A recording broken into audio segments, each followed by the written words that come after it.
I saw Dark Star today, which is an early John Carpenter sci-fi film. It's a very short film, it's just over 80 minutes, and it's also a very funny film. It's bleakly funny. It's about a team of astronauts who were sent up into space on the Dark Star 20 years previously. The film is set in the 22nd century, and they've been tasked with destroying unstable planets so that Earth can potentially colonize other nearby planets.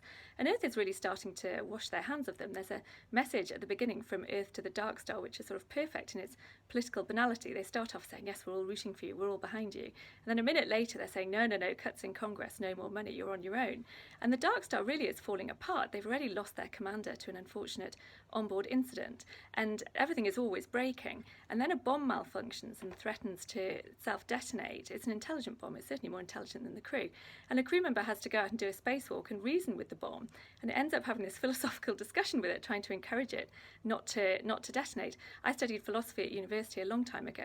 So long ago I was practically a contemporary of Plato himself, and all the scene really needs for absolute perfection is to give the bomb an arm so it could have stroked its chin whilst it was making its decision. It's a very cheap film. It was made for something like $60,000, and you can tell.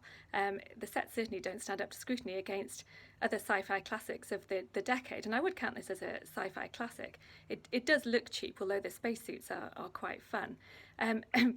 When you think about films made for peanuts, this is obviously made for those really manky peanuts that they put in huge bags and sell for about 10p for you to feed to the birds. I mean, it's kind of that cheap.